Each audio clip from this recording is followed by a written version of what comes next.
रवि शास्त्री का एक छोटा सा परिवार था जिसमें उसकी पत्नी कविता और बेटा अर्नव था। आज सालों बाद रवि शास्त्री अपने गांव लौटा था। कार से उतरते ही अर्नव यहाँ वहाँ घूमने लगा। पापा, यहाँ कितने सारे पेड़ हैं? होंगे ही बेटा, ये गांव है, शहर नहीं। अर्नव एक पेड़ के पास गया जहाँ अचानक उसके पास एक लड़की खड़ी हो गई। तुम कौन हो? तुम्हारी बहन। मेरी तो कोई बहन नहीं है। मैं तुम्हारी बड़ी बहन हूँ। तुम तो मुझसे छोटी हो, तो तुम मेरी बड़ी बहन कैसे हो सकती हो?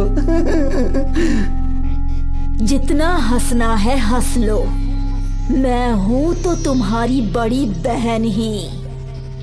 अच्छा, मम्मी, मम्मी। क्या हुआ? मम्मी, ये लड़की बोल रही है कि ये मेरी बड़ी बहन है। कौन सी लड़की? कहाँ है लड़की? यही तो है आपके सामने, ये रही। लगता है आज तुम फिर से मेरा मजाक उड़ा रहे हो। चलो चलो यहाँ से। पर मम्मी।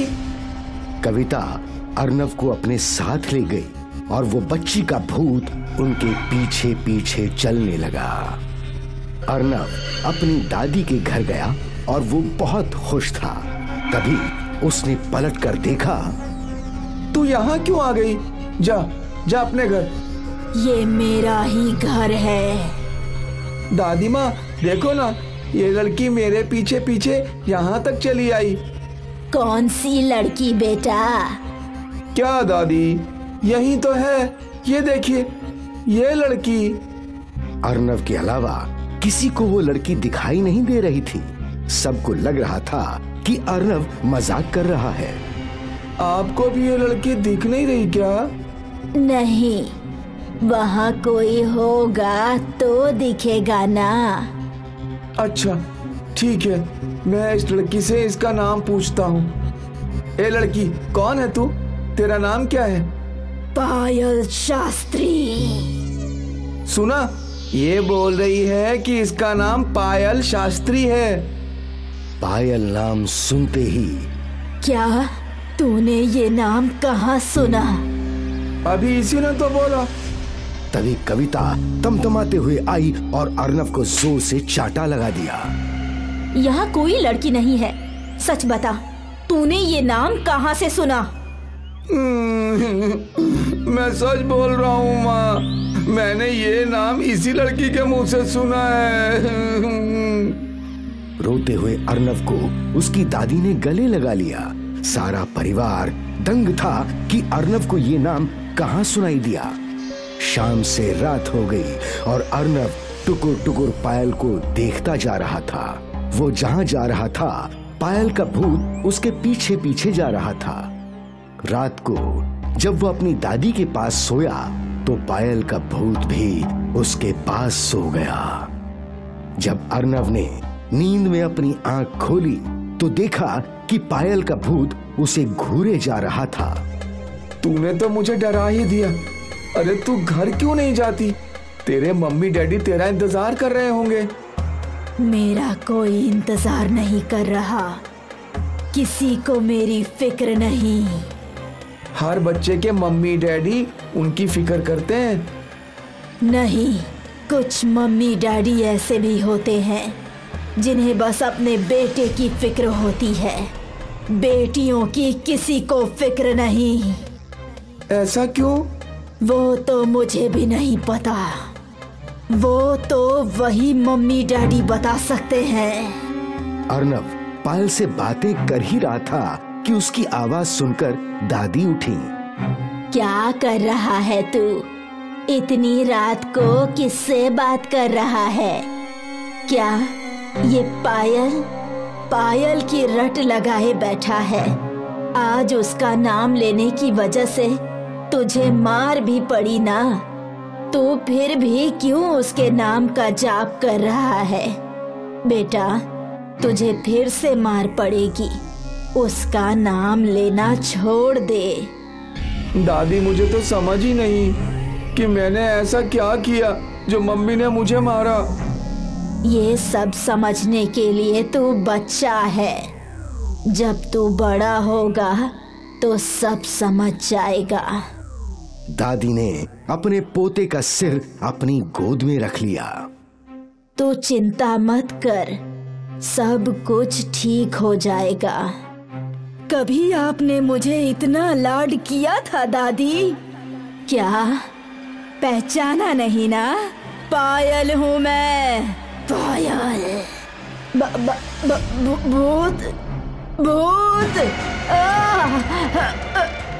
अर्नव का बदला रूप देखकर दादी जोर जोर से चिल्लाने लगी। जल्द ही कविता और रवि वहां पहुंच गए। तो आ गए सब? बहुत अच्छा लग रहा है ना, अपने पूरे परिवार के साथ एक साथ समय बिताना। पर इन सब में एक की कमी है, मेरी। शायद आप लोग मुझे भूल गए। मैं पायल हूँ, पायल, आपकी बेटी। पायल? हाँ, पायल।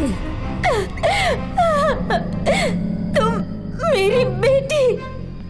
आज बहुत आंसू उमड़ रहे हैं। उस दिन क्या हुआ था? क्या उस दिन मैं तुम्हारी बेटी नहीं थी?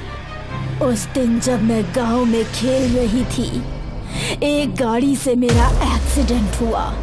मुझे अस्पताल में एडमिट करवाया गया और ऑपरेशन के लिए 1 लाख रुपए मांगे गए। तब आप में से किसी के पास मेरे ऑपरेशन के लिए पैसे नहीं थे। ना आपके पास पापा और ना दादी आपके पास। क्यों दादी, याद है आपने क्या कहा था?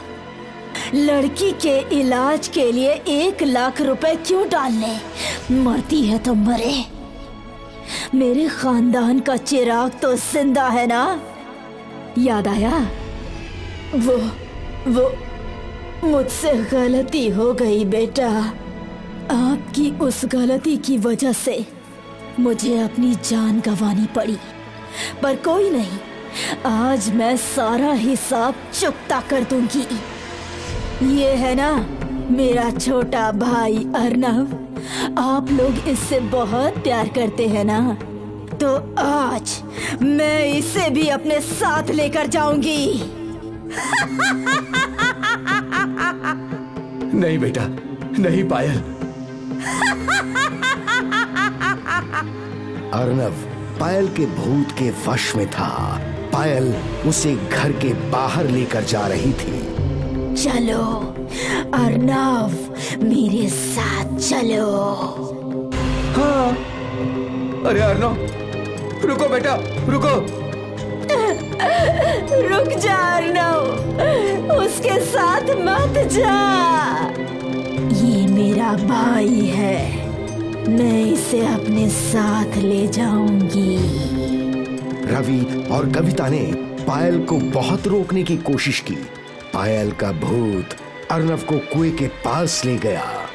मुझे पता है अर्नव को तैरना नहीं आता। सही कहा ना मम्मी? बेटा, हमें माफ कर दो प्लीज बेटा, वो तुम्हारा भाई है। अब तुम्हारी ममता जाग उठी। मुझे तो तुम दोनों ने मार दिया था। पायल के भूत ने अर्नव को कुएं की दीवार पर चढ़ा दिया और पायल का भूत उसके शरीर में घुस गया। नहीं नहीं पायल, ऐसा मत करो। अर्नव कुएं में कूद गया।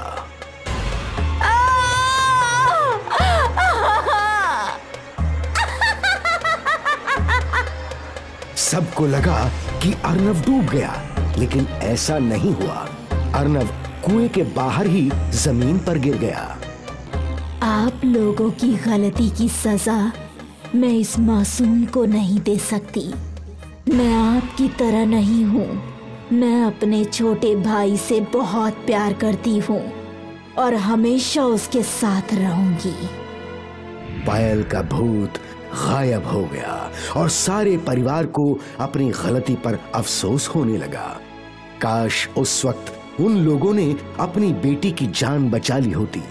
काश उस वक्त उन्होंने लड़का लड़की में भेदभाव नहीं किया होता। खैर, जो भी हुआ, इस घटना ने हमें समझा दिया कि भूतों का उद्देश्य हमेशा बदला लेना नहीं होता है,